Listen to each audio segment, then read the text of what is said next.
Hello, I'm Emmanuel Bach. I'm back with the 2-minute masterclass, and today it's Paganini Caprice number 16.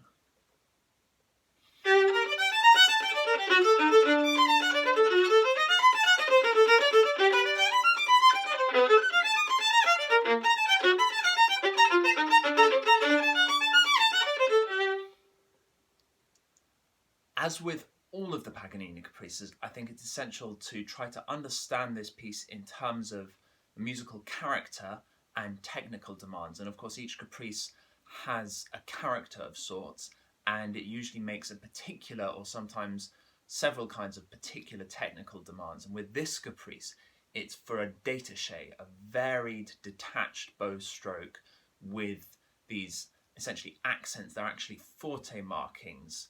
And I think the first task to do is to get to grips just with the détaché and perhaps just try it slowly when we're starting out learning the caprice, like this.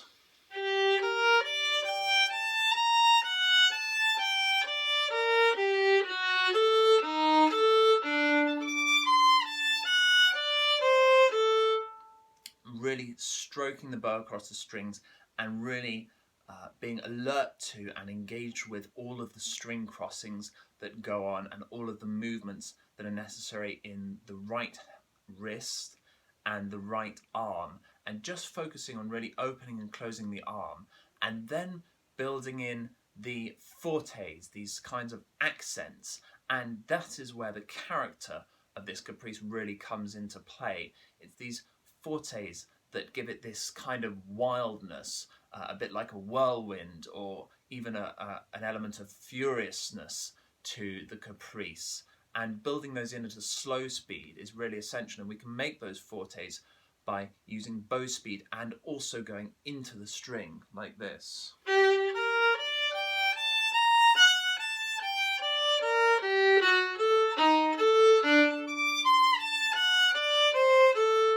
And just opening and closing the arm very reliably in the same way as we did when we didn't put in the fortes.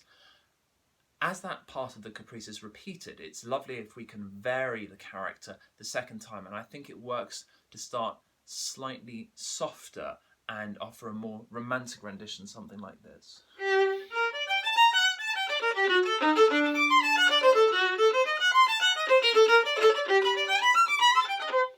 And so on. So perhaps creating slightly more dynamic swells within an overall softer dynamic. After that double bar, I think we need to come in stronger and sound stronger than the first time of that repeated section. So that's here. And then here, we really need to engage the wrist in a scooping clockwise motion. And it works to practice that, of course, slower, something like this.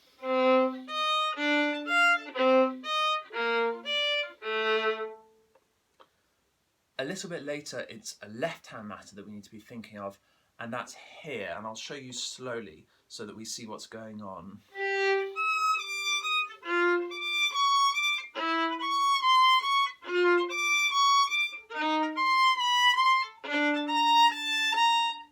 So we need to keep the first finger on the string and just shift down, as well as keeping the fourth and third in place so that we're ready to play them.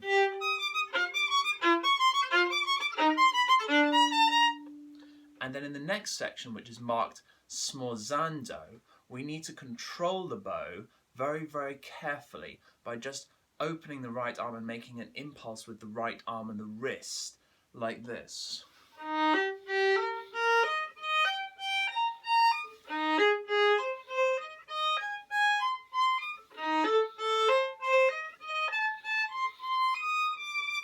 So that when we arrive on that piano, we're really in the right dynamic. And of course, it's a matter of incrementally reducing the amount of bow we use. And we can also do that by practicing open strings to feel which strings we're playing on.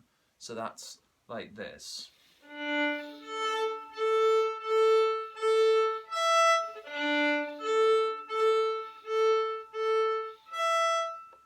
And so on. Then the wild character returns, and of course at the end we need to really indulge in this wildness and I think almost jab with the bow here.